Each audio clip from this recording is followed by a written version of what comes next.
Well, you know, told you. We're gonna be back today. We're gonna be back. We're gonna be back. We're gonna watch some stuff. We're gonna putz around with this. We're gonna see if we can change each one of these 15 or so bloblets that make up our robot. We're gonna see if we can essentially separate them from each other in the eyes of the program. Because what we would like to do is color it. We'd like to paint. We'd like to start painting, adding some color, something that looks like clothes, individualizing our characters here so that we can make our friend here look like, hold on, I got character names. Nah, we'll worry about that later, but don't worry, you'll know who it is. Hopefully by the hair and stuff. We'll add the colors, we'll make it look like he's got some clothes. We got eyebrows for expression. We might be able to alter the face a little bit. Again, he is a robot that is supposed to be a representation, so therefore we will make him such. It's just hopefully not a shitty representation. But be right back.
All right.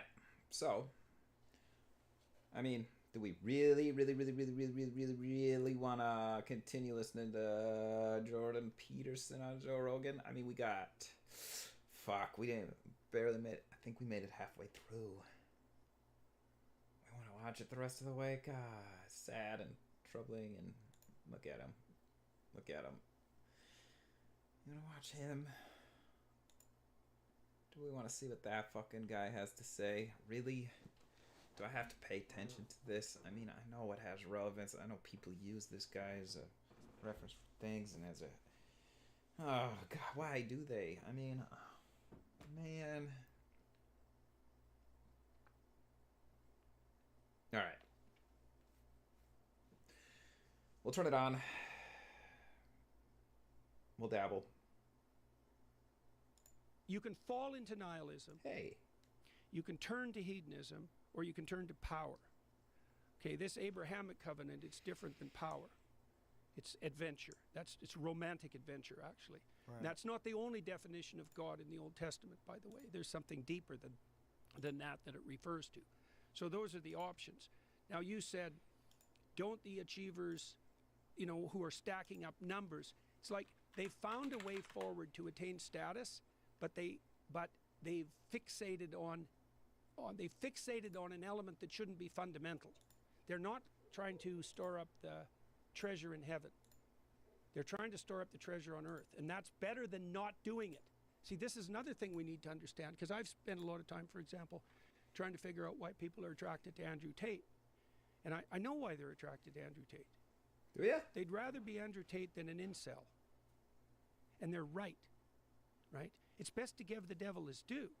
Like if you had to choose between being kind of flabby and unhealthy and resentful and in your basement looking at pornography, hating women because all of them reject you all the time and you deserve it, and you're ineffectual and the future looks pretty damn gloomy, and then you see Andrew Tate, who's tough and hyper masculine in an almost manner that's almost a parody, and wealthy and famous and apparently has Jordan. women at his disposal, with a fair bit of stress on the idea of disposal.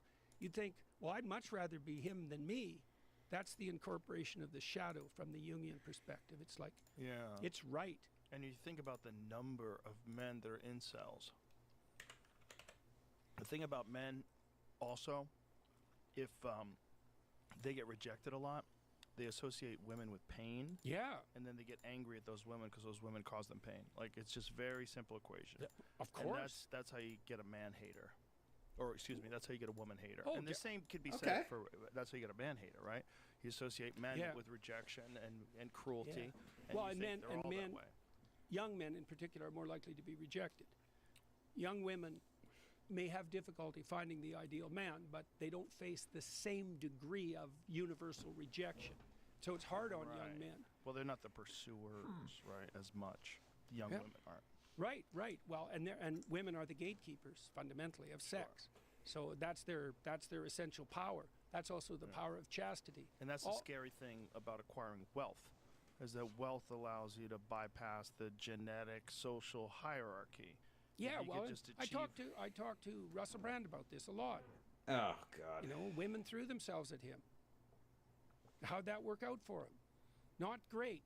You know, it threw him into great spiritual confusion. It was empty and hollow.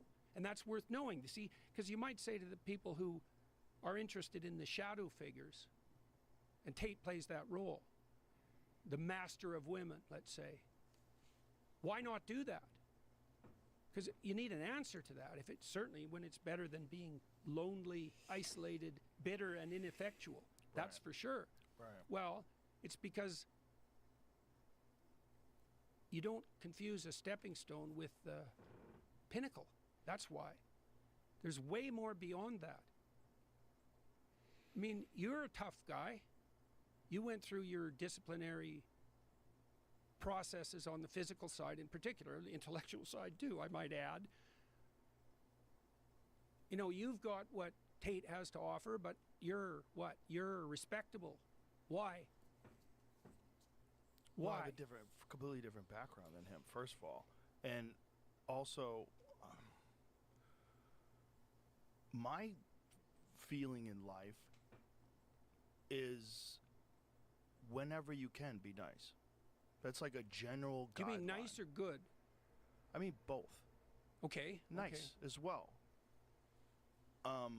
I get the posturing. I get how it would be attractive to young men. I get it. If I was a young man, I would certainly be drawn to him, and I was to many fighters. And I accepted a lot of personality flaws in people that I admired as fighters because they were very successful at doing this one insanely difficult thing. Right. And oftentimes that requires a certain amount of narcissism. It requires a certain amount of internal focus. And ironically enough, My guy. not at the championship level. Ironically enough, it gets you close, but it doesn't get you to be the king. The kings are almost Precisely. universally disciplined, focused, and generally kind. They're some of the nicest people, the best at the most difficult thing athletically to do. And the most difficult, you're conquering Why other do you think trained that men. is? I think you have to be. Why? I think Why? Miyamoto Musashi wrote about this in the Book of Five Rings. You must have balance in everything in life. If you have imbalance, you can get pretty far because you're so specialized. Right, you're so driven. Yep. But you will fall prey to the balanced man. Yeah. Well, that's exactly my point. You will, with- you will also recognize characteristics in him that you envy and that you wish you had yourself. Like if you're a narcissist and a sociopath, you know you are, and you can't really be proud of yourself. You can't. right, You right. You don't have the benefit of the positive feedback that you get from true kindness to others. You don't have. Well, that. you also know that your reputation is founded on sand. And one of the way to rationalize that is, well, everyone does that. Right. Everyone's like that. Yeah, but then you don't Exactly. trust or like anyone. Right. Right. And then you're really alone.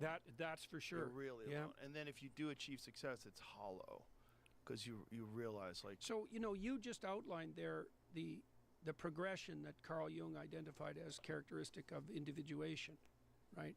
with the second thing that you said. So imagine that you start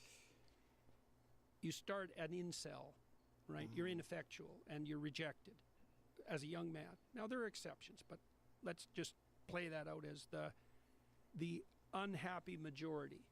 Okay, now you look for a shadow figure to sharpen you up, to toughen you up, and to make you strive at least along one dimension, right? And so then you do that. Well, then the next thing that happens in the Jungian stage progression is, for a man, it's integration of the anima, which is the feminine part.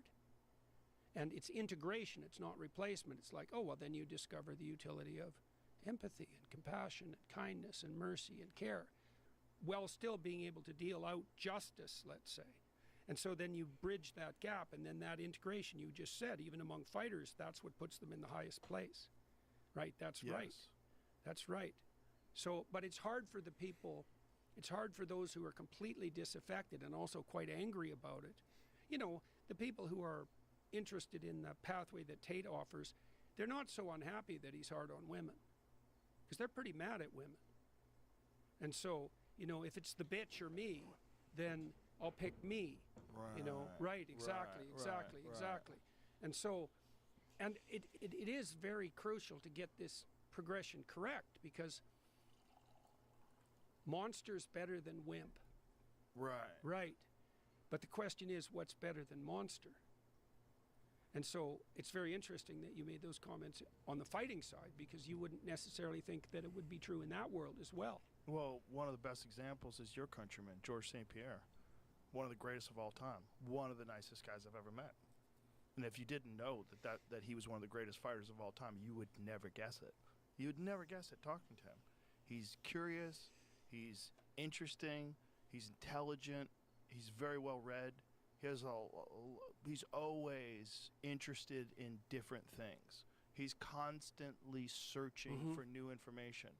And as a martial artist, he is still on a quest of improvement, even though he's retired from competing.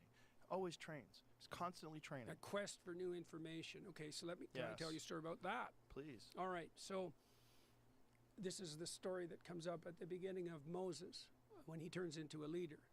So it's about how you turn into a leader.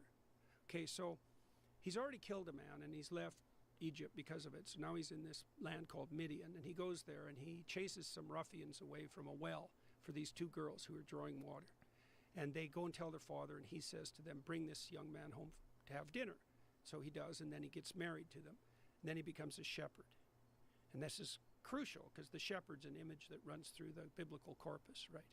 Well, shepherds at that time lived by themselves in the wilderness on their wits, and they kept the wolves and the lions at bay with primitive weapons. So these were tough guys. And they cared for the most vulnerable. Do you think... So a shepherd is an image of... Do you think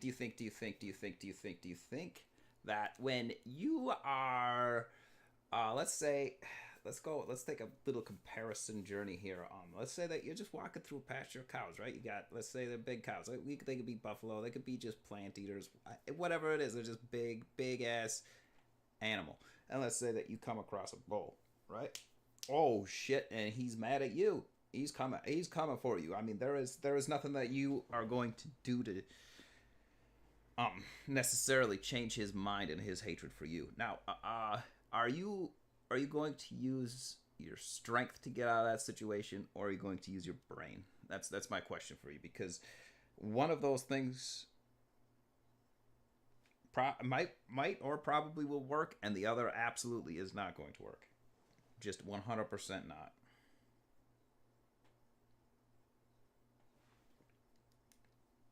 Of optimized ordinary masculinity. You take care of yourself, you can keep the monsters at bay, and you attend to the most vulnerable. So Moses has got that. He's a shepherd. He's a successful shepherd. So now he's out there one day wandering around Mount Sinai. And Mount Sinai, or Mount Horeb, that's the place where heaven and earth touch. So that's where the messengers of the divine descend to earth. And so he's out there, and something attracts his attention, makes him curious. That's the burning bush. It's not a forest fire. It's not something you can't ignore. It's something alive, because that's a bush. A tree is a symbol of life.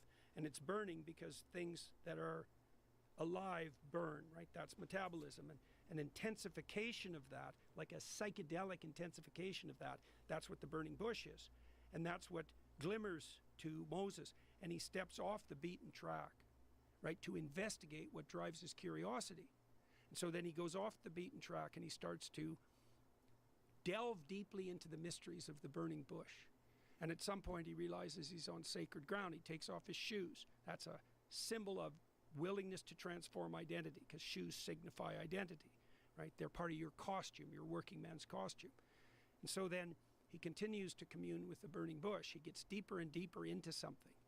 He makes himself a specialist by following what compels him and delving deeply into it. And when he gets deep enough into it, to the bottom, the voice of eternity speaks to him and says, you're now no longer who you were.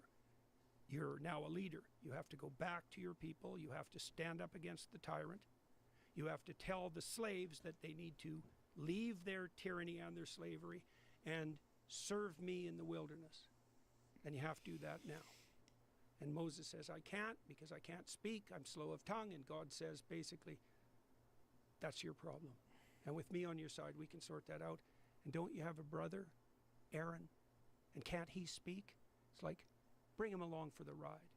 And so that's when Moses becomes the leader, right? And so that's the pattern. It's like ordinary masculinity. Those are the dwarves that Snow White serves before she meets the prince, by the way, the ordinary masculine, right? So, and those dwarves protect her from the evil queen that wants to suppress her by feeding her a poisoned apple. So Snow White has to learn to serve the ordinary man before she can find a prince. Yeah, something Disney missed completely in the last story. So what's the pattern? Well, you discipline yourself so you become a shepherd, and then you follow what compels you off the path. Then you take it seriously and get to the bottom of it, and then that transforms you. And thus transformed, you can face the tyrant.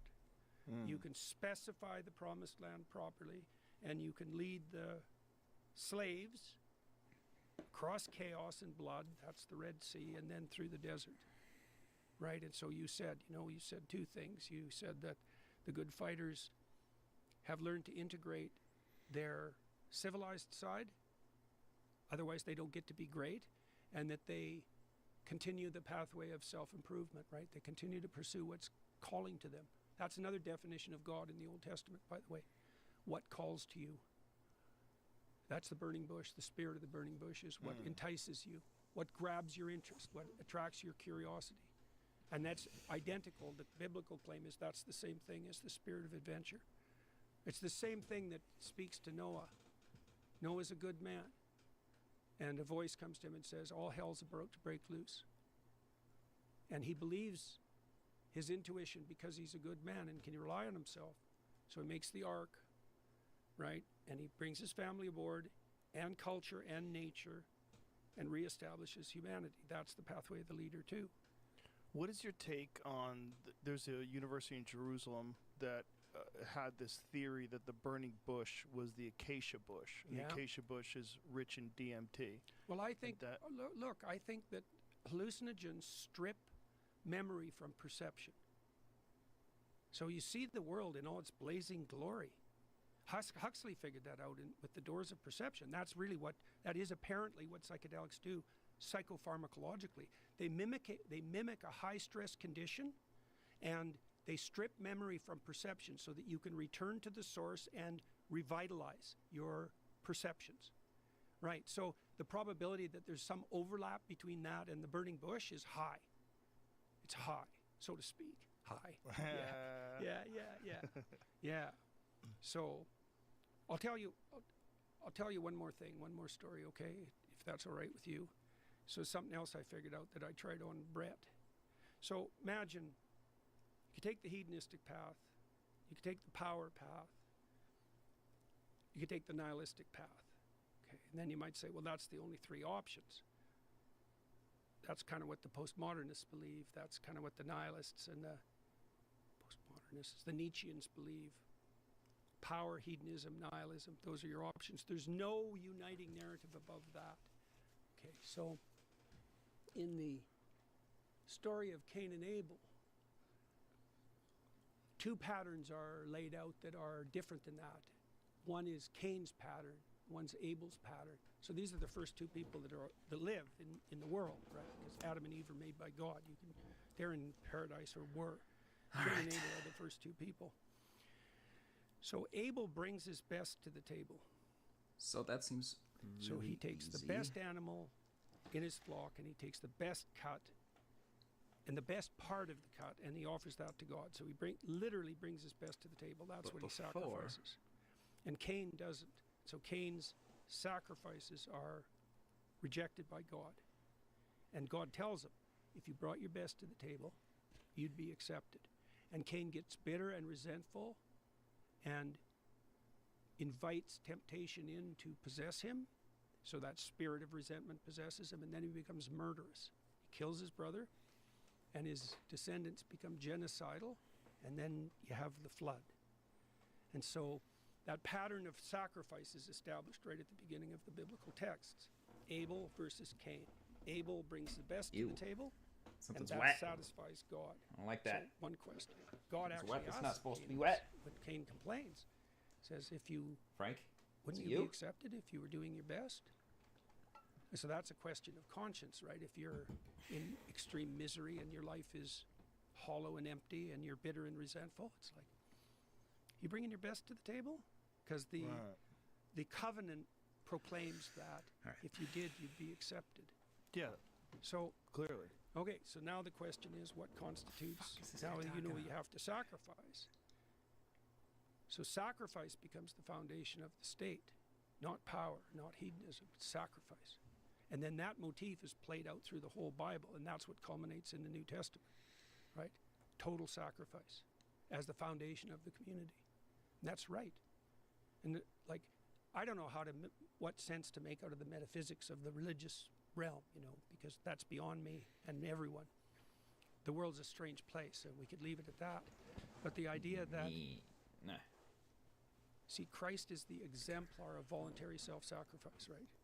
Won't turn to power, won't deviate from his course, faces the worst of all possible deaths, descends to hell itself.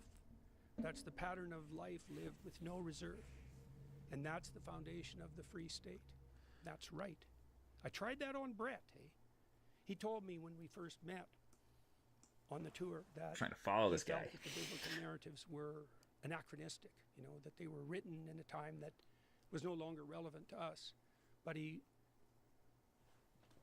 decided by the end of our 3 days together that if you got to the core of the message, it's alive, right? That's the living spirit inside the bush, you might say. Right. And that it's, so here's even the weirder thing. So imagine, it's pretty obvious that Christ is a symbol of voluntary self-sacrifice, right? I don't think that doesn't really come as a shock to anyone. But the weird thing is, we put that symbol at the center of our churches and at the centers of our towns for 2,000 years, not really knowing why. And the reason is that voluntary self-sacrifice is the foundation of the integrated psyche and the stable, productive, and abundant community. And that's right. It's right. And so,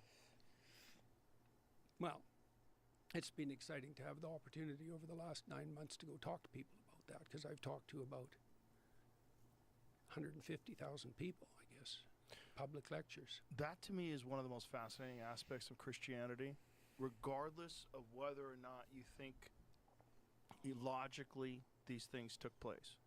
Logically, these stories are a completely accurate depiction of exactly how it went. If you follow the principles, it's incredibly beneficial to your spiritual life as a person. Like you Well, will, that's a kind of interesting proof, isn't it? Because yeah, it means that, there's truth in it. well, there's certainly the spirit that makes, what would you say? The spirit of truth that makes life more abundant. That's exactly right. And these are weird stories because the way they're true is very sophisticated. They're true always.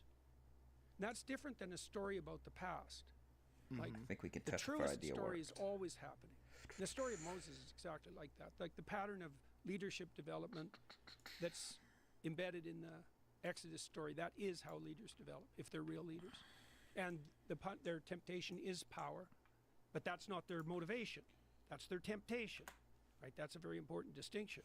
And that's always the case with leaders. And if they fall prey to the temptation of power, no matter what their accomplishments, they're not going to complete the task. Right. And so there's a cool element at the end of that story too. You know, when Moses, just before Moses dies, he picks a scout from each tribe, 12 tribes, and he sends them to Canaan, which is the future. That's a good way of thinking about it. It's the potential place we could reside where everything was worked out, the land of milk and honey. He sends 12 scouts there. And 10 of them come back and say, they tell a fear story. Say it's insurmountable, the challenges that lie ahead of us. There's no way we can master this. We should have never crossed the desert. We should have stayed under the thumbs of the tyrants. We should have never tried to be anything more than slaves, because now we're doomed. And 2 of them say, no, if we maintain our upward orientation and our covenant, nothing can stand in our way. We can make the deserts bloom. Moses dies, those 2 scouts, and so do all the Israelites who are convinced by the unfaithful scouts. And the scouts die, and the 2 people who go on to the promised land are Caleb and Joshua. And they lead the Israelites, the faithful Israelites, into the promised land. Those are the people who have the courage to confront the future in a faithful and, faithful, hopeful, and courageous manner. They're the inheritors of the future. Caleb, Joshua. Joshua's name is the same as Christ's name. It's the same name. And that's not fluke, right? That's one of those echoes or precursors to the story. There's an ethos that leads you into the promised land. And what's the ethos? The spirit of voluntary self-sacrifice. You know, you give up something for a social relationship. Of course, you give up being primary, right? You do the same thing at the social level. And when you do that, it integrates you and it sets the world straight. And that's built into the biblical story. It's right at its core. So, pause that thought. Yep. I'm going to use the restroom. We'll come back. Yep. We're back. So it's great fun to explain this. Hey, boy. It Okay. sorts them out. Well, it's very fascinating. Putting this Yeah, off. that's for sure. And the fact that Because- these stories have existed for so long is so interesting. You know, that's where it gets really weird. Yeah. Is that Well, is that what makes them fucking they've interesting? adapted Because they're to all the doing. contours really? of our memory and our imagination. Okay. Yeah. So you find them compelling and they stick to your memory. So I'm going to tell you what else I'm up to. Okay. What are you up to? Well, the first thing I want to do is thank you. So we launched Peterson Academy in September, and we talked about it, and it's been a stunning success. We have 40,000 students. That's amazing. We think we're the most rapidly capitalized, we're one of the most rapidly capitalized companies ever, especially with our degree of investment, because we run a lean show. We have great professors. We have a great social media site. We had to kick 10 people off it. We have 15,000 active users. 10 people were dragging You're it sideways. What were they fucking purple. They were causing trouble. Joel. They were causing trouble. Well, or immature, or out for, or didn't know how to conduct themselves. Or, Yeah. that's all It's it okay, took. it's And okay. now everyone is sharing ideas. And Mick, my daughter, and her husband, they keep a close eye on this. That's great. We have secured funding to the point where we are dropping the price from $5.99 to $3.99 a year as of today. Right. So that should make it accessible to a lot more people. And we're even more convinced than we were that this has to be the future of higher education. So when we were doing our due diligence for the fundraising, we discovered that 40% of courses at university are now online. And we've investigated some of those courses. Many of them are PowerPoint presentations, and that's all. And so that's the university experience for full tuition. And we literally have the best professors in the world and unmatched production quality. So, and we're filling in the social element too, because we want people to be able to meet. The social media platform does that. It's a very positive platform. We've already had our first couple announce themselves, which was quite fun. And we're going to do in-person events. Our first plan, We're going to do a cruise. Can I ask you this? Yeah. What has your journey been like to go from relative obscurity as a professor in Toronto to becoming this person who you are now, sort of a worldwide educator outside of the standard system of academia, but also subject to intense international scrutiny, character distortions, complete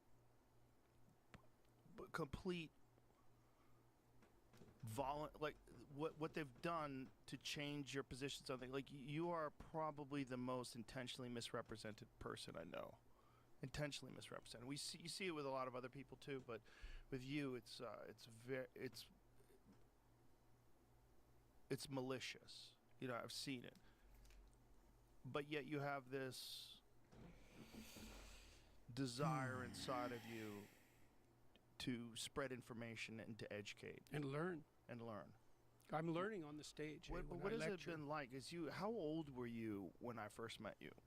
It was like 53. 2015, right? Somewhere around 10 then? years ago, 53. Yeah.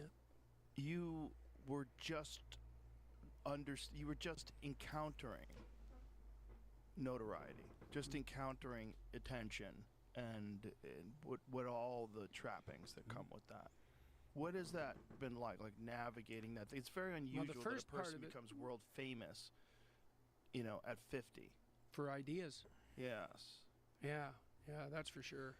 Here's the part. Well, first, I mean, it was exhilarating. Hold on. painful I gotta pause. I'll get you painting in like 2 minutes. I already asked this question, but I guess we'll fucking do it again. Set up the shader correctly. There, yep. Click on the window type, yep. Did that. Choose shader, yep. Sure you have 3, yep. Image, yep. Material output, yep.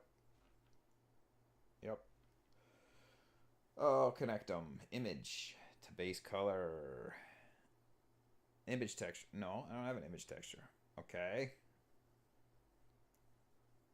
Name it that. Yeah, okay. Make sure the image texture is not empty. It's not. It should say, yeah, okay. Yeah, we got that. Now. But it's fucking purple when I do this, alright? Did I not ask that afterward? I feel like I ran into this before. I have a color and alpha node. Yeah, I have a color and alpha. Yeah, okay. Okay, that clears it up. You're looking at a material output. Yep. That's why it's not painting it. Turns purple. Let's walk through the correct node setup to get you painting. Goal. Node setup. Goal. You want to plug a paintable image into the base color. And principled BDF shader. Yeah. I think. Yep, there. Remove the current color node. I don't fucking wanna. Color attribute. Just have a switch. Plug or delete it. Alright, we'll fucking follow the lines. Alright, X. See ya.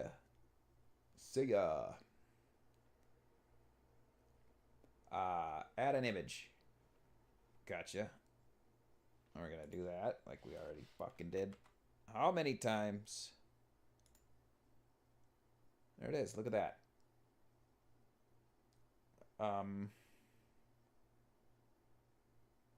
BDSF node. There. Drag the color output to the texture node. What? Of the image texture. Okay. Color. To the base color. Okay. Very good. How is this any fucking different than what I did the first time? No. Yup. We're R.S. Schooner. We'll do that. Okay. Come on.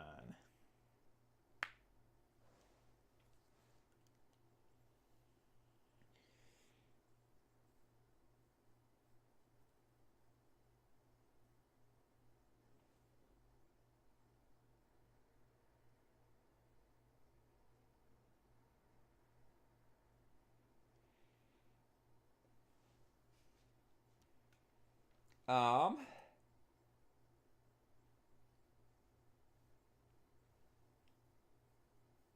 Click OK. Now you're telling me that now it ain't gonna fucking be purple?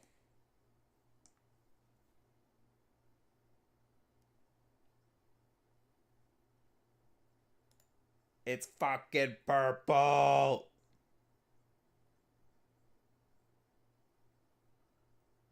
You're killing me. You're killing me. You're killing.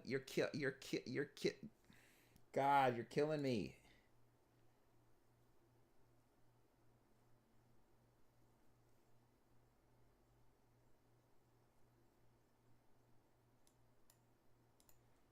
That didn't work. It's still purple. I don't want it to be purple.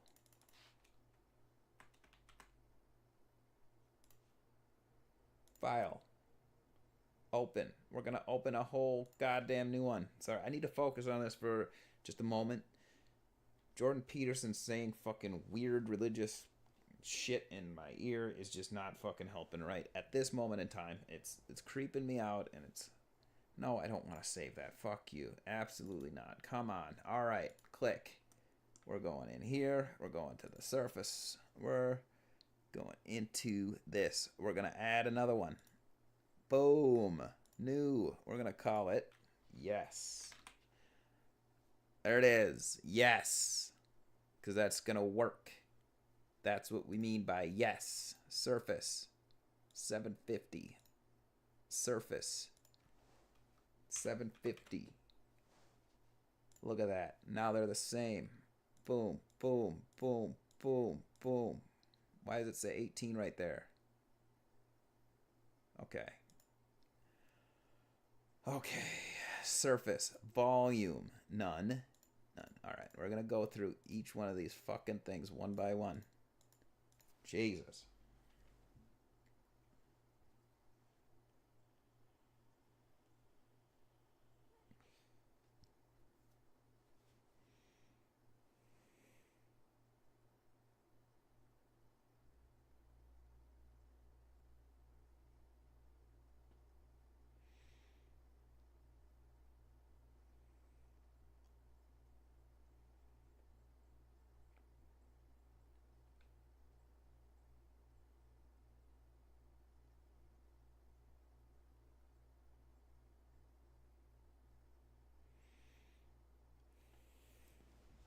All right. Think about this for a moment.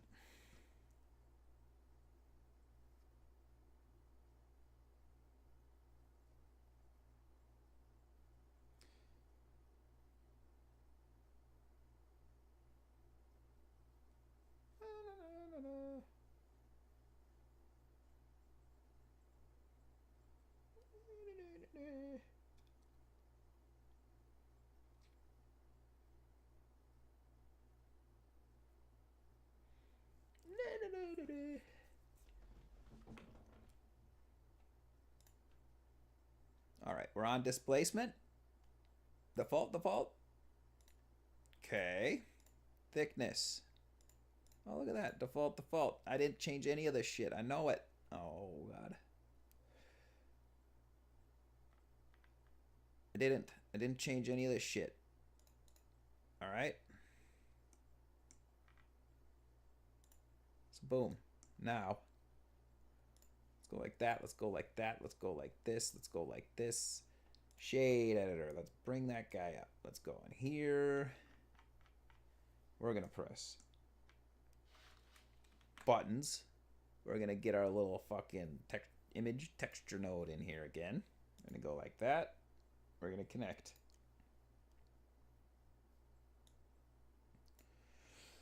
And we're going to name it. Yes, sir.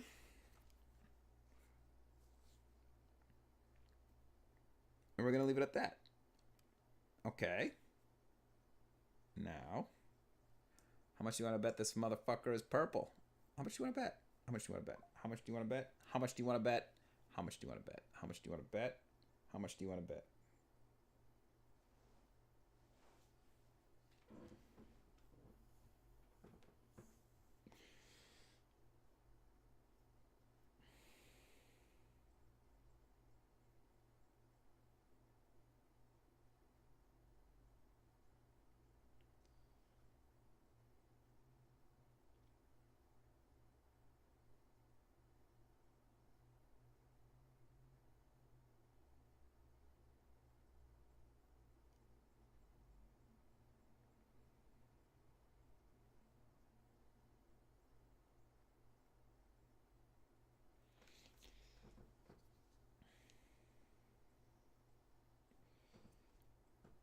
Moment of truth. Moment of truth. Moment of truth. Moment of truth. Yeah, I fucking knew it was gonna be purple. I knew that it was gonna be purple. All right. Jordan Peterson, talk me up a lot. Isn't this what you're supposed to do? Is take men and fucking improve their lives? I'm here. I'm waiting. Do it. Tell me. Begin with, it was exhilarating because I knew the ideas that I was teaching at Harvard and at the U of T were revolutionary. I never could get over the fact that they allowed me to teach. Like, it was just but the students loved my courses, and I was very diligent, so I stayed in my traces, so to speak.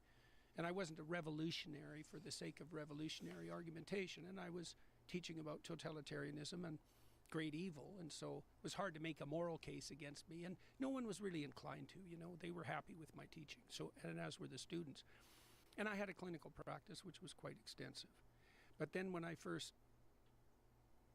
started to lecture much more broadly, we rented a theater and I did a series on Genesis. That was the first foray out into the public space, and it sold out. Well, that was when I started to encounter pain, I would say, at a crowd level. And that was rough, Joe. Because I'm pretty good at getting people to open up to me right away. I mean, I learned that as a clinician, and to have thousands of people do that, that's pretty rough. Now, it was good. It was a good thing, like all things considered, because people would tell me how miserable they were, how discouraged, and how sidelined, and often how bitter, how addicted, how imprisoned, rough stories, and then tell me how much they had improved. But that was also, there was a tragic element to that, because it didn't take that much, to tap them into the right orientation. And so there was sadness in that, to see all these people who were demoralized, thousands of them, and then to see how that could be rectified and yet hadn't been. That was rough. I'm sure that was there's many things that made me sick. I had a pre-existing condition that was autoimmune, but seeing all that was pretty rough.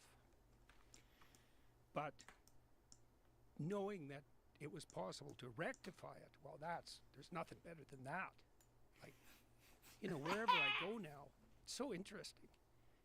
Wherever I go now, I'm among friends. It's very strange. And I have security people, and they keep an eye on me, and all the interactions I have with people are positive. And I always take time for people, because, well, if they've been positively impacted by something that I've read or said, and they're trying to get their lives together, it's like, how about we encourage that, right? Because more of that would be real good. And if we had enough of that, then more of that would be real good and real necessary. Yeah. And so... And good for everyone, too. Hey, absolutely. Yeah. Well, that's that abundance. It's like, you got your act together? Great. That'll be real good for you. Be great for your girlfriend. Be great for your kids. Be great for your community. Absolutely. And it's, well, the Christian ethos, the emphasis is redemption one soul at a time. Well, I'm a psychologist, That's what I think. One person at a time. Because everyone's connected way more intensely than we think. And so there's no such thing as a trivial person. And there's no such thing as a trivial sin or a trivial accomplishment, for that matter. And I know that. I studied totalitarianism for a long time. I know how it comes about. It comes about when everyone lies about everything, all the time. And the way you stop that is by not lying. And that's how it stops. So what's it like? Painful and insanely exhilarating at the same time. And, the balance has shifted over the years to the exhilaration. Once I got on top of it, once I got my health under control, which required pretty stringent discipline. I eat steak. And when I deviate from that, things start to fall apart around me pretty quick. Isn't it crazy that alone is polarizing? You're eating all the steak. You're contributing to the downfall of civilization. You're destroying the environment. Don't you know that cows are the #1 producer of... I know. We got to stop eating meat, Jordan. We eat too much meat, and that's why the world's... Meanwhile, China's opening up coal plants every week.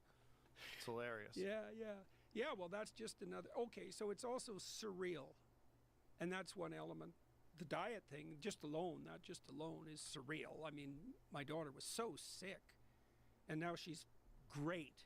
Isn't it crazy? It's crazy. It's Well, such my a- wife is on this carnivore diet too, and like, it's been unbelievably good for her.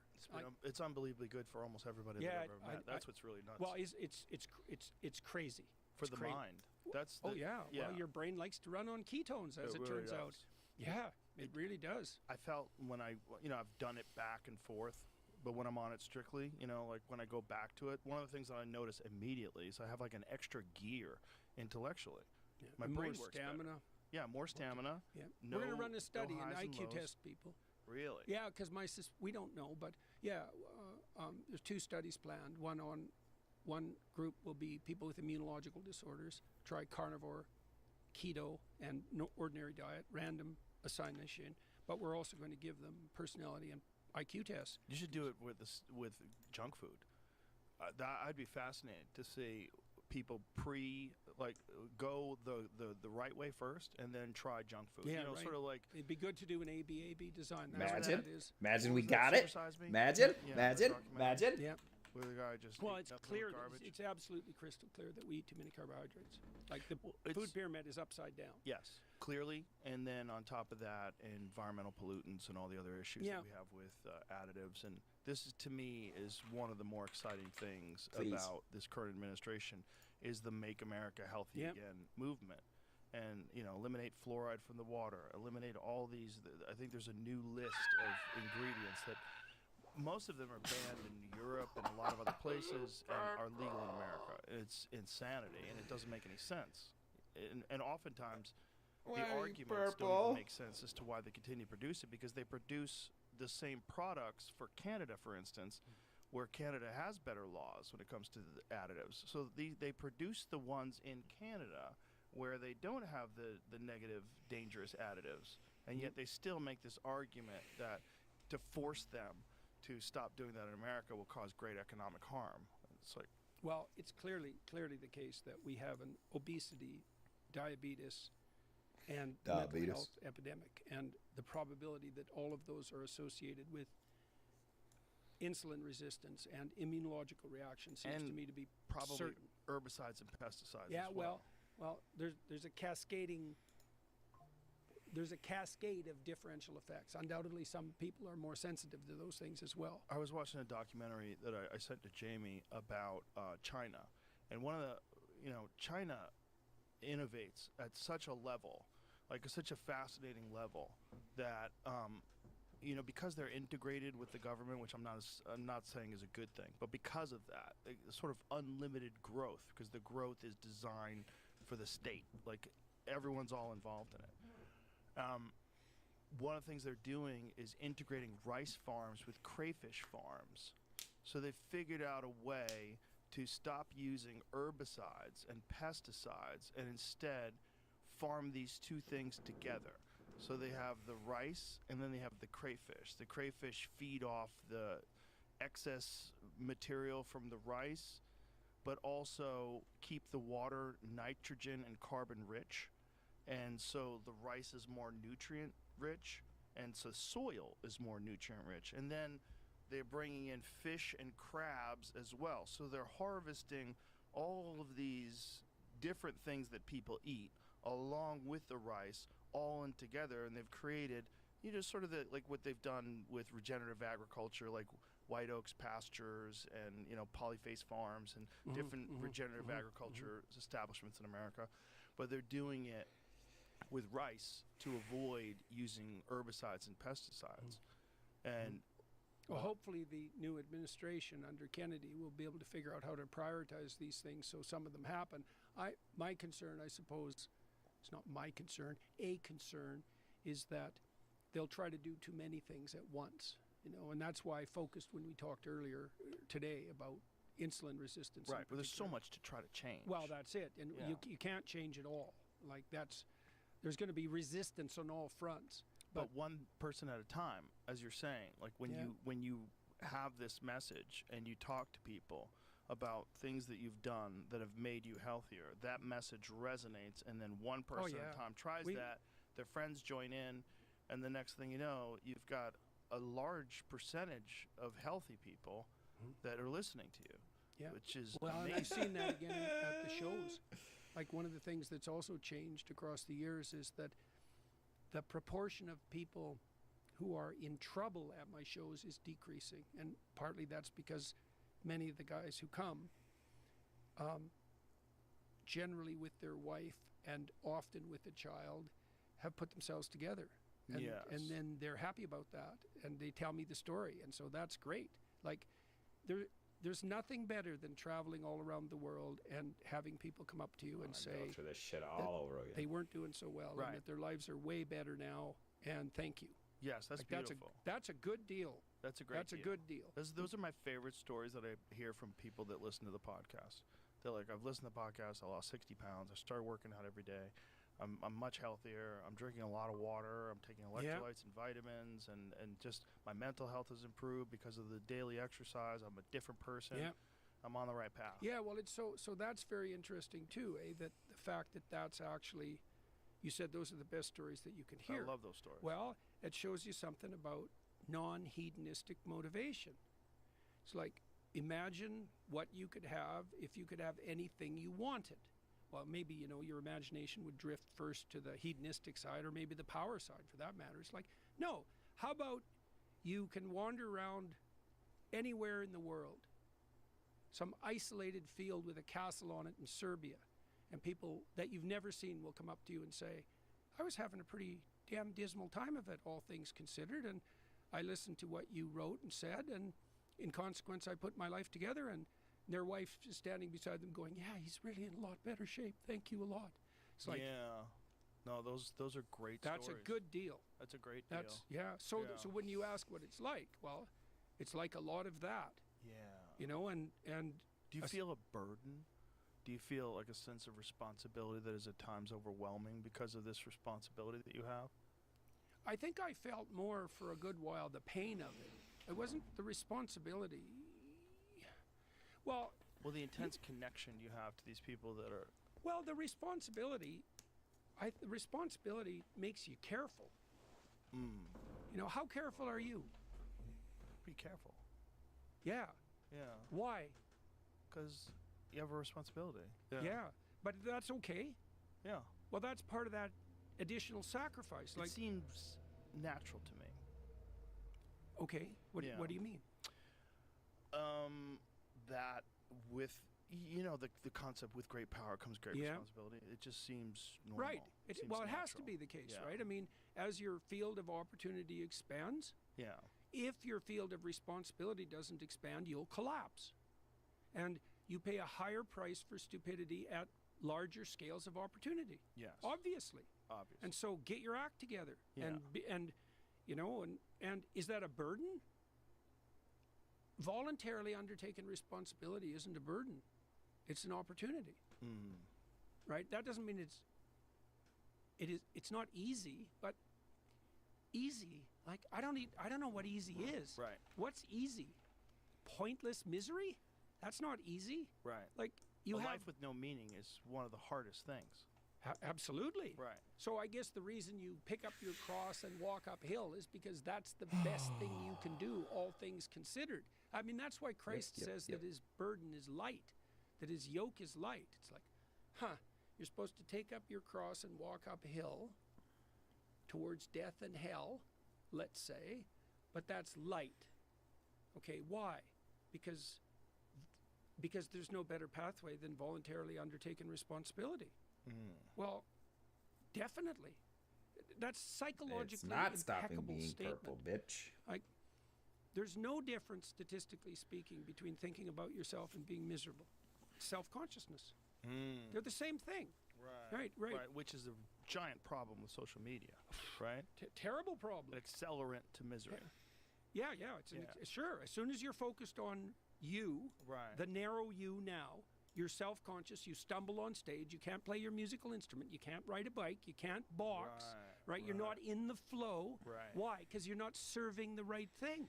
Like when I go on stage, I remember, first of all, I have music at the beginning of my shows. I've got a kind of great music? musician. What are you playing? Well, I don't Step play it. 4. It's, Sign the I have image. a You musician have a from musician. Cambridge. Yeah. My son sometimes plays. for us, which is really fun. So it's not songs; it's just No, music. well, with Julian, no when lyrics? Julian plays, he plays country music on a guitar and a couple of his own compositions. So it's been fun to have him along because he's quite good at it, and so that's really great. But the music, the Dave, the guy who plays for me, he starts out plays classical gas. He's kind of like a one-man band. He plays classical guitar, but he's got electronic instruments around him, and he can fill up the theater or the stadium. He likes playing stadiums. And he ends with Inception on electric guitar, which is pretty hardcore rock, all things considered, and it gets everybody focused. You know, and then when I'm lecturing, I have a question, and I know that's a quest, and it's real because I pick something important that I would like the answer to, and then I explore that with the audience. And I'm not self-conscious. And the reason for that is it's not about me. It's about trying to answer the question. And even more importantly, trying to get the damn question right to begin with, right? Because you got to get the question right, man. That's the crucial issue. Then the words come to you. What did I figure out? The spirit of your aim is what answers your prayers. There's a brutal idea for you. Right. Giant, really. So if you want to defeat your wife, the spirit of power will tell you what to say. Right. Yeah, right is right, man. Right. There's a terrifying thing to know. So if you aim upward high enough, then the spirit of upward aim reveals itself to you in words. That's right, in words and intent, and that's exactly right. So it's great. Like, it's a lot. This guy's fucking weird. You know that it's a lot. Yeah, I had a different journey though. My journey was like a slow drip of fame, which I think was very healthy. It's a good way to do it so you could adjust to it. Yeah, well, you also mostly escaped from reputation savaging, right? I mean, I'm not saying completely because people have gone after you, but I got a real flurry of early hate around Bill C-16, which I was 100% right about, by the way. But you were a lightning rod. You were the patriarchy. You were the one to point to that was going to reinforce these established norms that are not supportive of the minimalized and marginalized communities, right? You were cruelty, right? You were the cruel white man. What did that guy call you? Mean white man. Yeah. Which That's is, great. by the way, you've already lost. You're throwing pejoratives out there like that in a debate. Like, that's the thing that I was talking about. Like, when someone tries to establish insults and get you on your back, it's offense. It's offense to put you in a defensive position so that you cannot do your best. Yeah, well, it's also to pull the rug out from underneath you, so you collapse your reputation permanently, and that redounds to the person's credit. Also, it's to establish a narrative to the audience that's listening to you. Now you have to look at this person under this light, because I've done so eloquently, described him as this thing. Yeah. And then he will be defensive about that. Second, because he doesn't lie. New question. We're going to pause this for just a fucking moment, and we're going to say, read this robot. I'm taking directions from a robot on how to craft a fucking robot, and that's what I'm trying to do. Maybe I've lost my fucking mind. I mean, it feels like it a little bit right now. But anyway, we're going to go through this real quick. You're in the new attribute-based painting system, Blender 3.6. Yeah, okay. Starting with Blender, blah, blah, blah. You don't see slots. You can't assign an image texture directly from the paint panel. Your object is purple because there's no image texture assigned to the shader. Let's fix everything cleanly the modern way. Oh my god, we'll do this in two parts. Part 1, use an image texture instead of a color attribute. Go to the shader editor. We are there. We are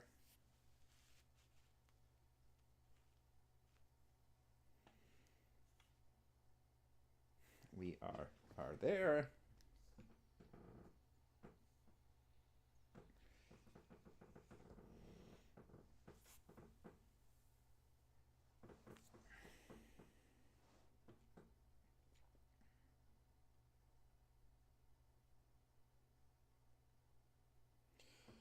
Oh. We're going to get there. We're going to get there. We're going to figure this out. Maybe we save it. Maybe I need to call it a day.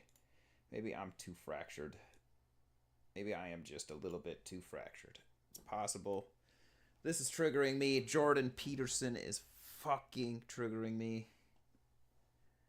And I mean, I can save that for tomorrow. I will be back tomorrow. Should be done at 4:30. It's Thursday.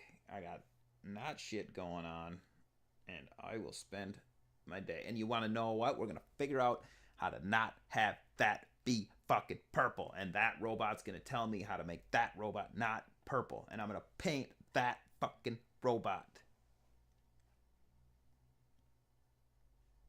Peace be with you.